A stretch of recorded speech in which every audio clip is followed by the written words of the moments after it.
Assalamualaikum warahmatullahi wabarakatuh. Puji dan syukur kita panjatkan atas kehadirat Allah Subhanahu wa Ta'ala yang memberikan kesehatan bagi kita semua. Nama saya Ramli Ahmad.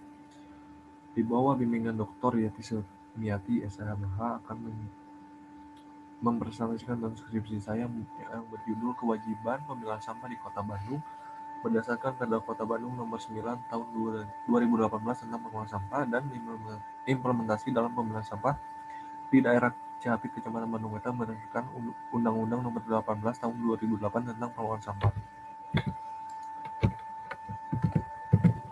Sampah merupakan masalah kompleks yang sering dihadapi baik oleh negara maju maupun negara berkembang. Sampah adalah sisa kegiatan sehari-hari manusia dan atau proses alam yang berbentuk padat secara garis besar.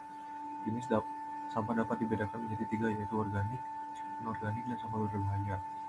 Dalam hal ini lingkungan hidup merupakan hal yang harus diperhatikan oleh pemerintah, di mana warga negara berhak untuk mendapatkan lingkungan yang baik dan sehat, sebagaimana diamanatkan oleh Undang-Undang Dasar 1945 dalam pasal 28H ayat 1. Dalam hal ini, peran pemerintah untuk menciptakan lingkungan yang baik dan sehat, pemerintah berkewajiban memenuhi hak warga negara, salah satunya melaksanakan pengelolaan sampah dan memfasilitasi prasarana dan sarana pengelolaan sampah sebagaimana diatur dalam pasal 6 Undang-Undang Nomor 18 tahun 2008. Instrumen mengenai pengelolaan sampah.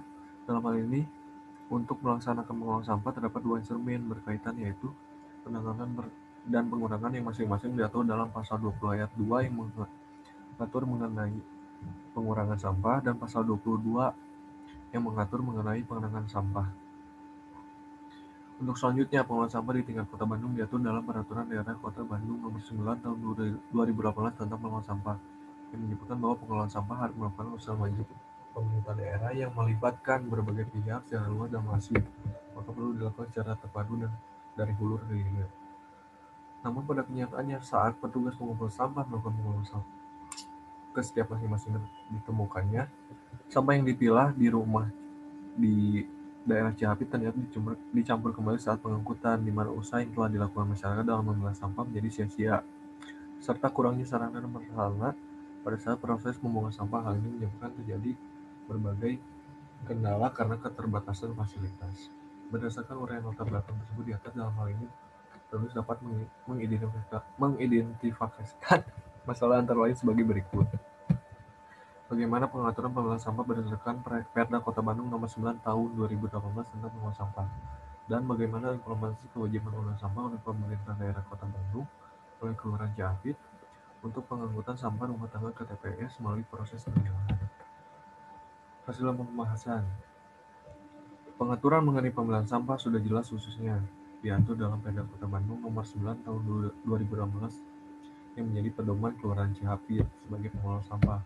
Namun dari pengaturan di atas belum semuanya dilaksanakan baik oleh Kelurahan Cihapit, seperti penyediaan moda pengangkutan terpilah. Pembuangan akhir sampah dipilah 2 kali, menyebabkan proses pemilahan pertama yang terjadi di tingkat rumah tangga menjadi tidak berarti tanpa diiringi dengan fasilitas sebanding dengan kebutuhan, maka usaha-usaha yang telah dilakukan masyarakat dalam memilah sampah menjadi sia-sia. Tidak adanya sistem pengangkutan terpilah di hampir seluruh wilayah Kota Bandung, khususnya daerah Cihapit, Kecamatan Bandung Wetan, bisa dianggap menjadi faktor yang berpotensi mempengaruhi keputusan rumah tangga dalam melakukan pemilahan sampah. Bank sampah ini belum menjadi solusi pasti untuk menjamin terjadinya pemilahan sampah di tiap rumah tangga. Perlu digarisbawahi, petugas pengumpul sampah hanya akan mengangkut dan mengumpulkan sampah anorganik kepada tiap rumah tangga yang menjadi anggota bank sampah. Untuk itu, maka yang tidak menjadi anggota bank sampah, pengangkutan akan dilakukan secara tercampur. Kesimpulan, masalah tidak terselesaikan pengangkutan terpilah ini terjadi karena kurangnya sarana dan prasarana pengangkutan terpilah yang ada di Kota Bandung. Yang kedua, Kelurahan Cihapit sebagai pengelola sampah di wilayah Kecamatan Bandung Wetan pun mengakui bahwa hal ini prasarana pengangkutan terpilah masih belum tersedia di wilayahnya dan PD Kebersihan belum mampu memfasilitasi sarana pengangkutan terpilah kepada setiap kecamatan dan kelurahan. Saran, pemerintah daerah Kota Bandung sebaiknya lebih memperhatikan dalam menghubungkan TPS daerah hingga ke tingkat rumah tangga. Hal ini bisa dilakukan dengan misalnya memberikan bantuan gerobak dengan pengumpulan terpisah ataupun moda transportasi lainnya. Moda pengangkutan lainnya yang mendukung pengumpulan terpisah. Yang kedua, pihak pengelola bank sampah dalam hal ini Kecamatan Bandung Wetan melalui Kelurahan Japi sebaiknya untuk terus melakukan sosialisasi kepada masyarakat. Demikian presentasi dari saya. Assalamualaikum warahmatullahi wabarakatuh.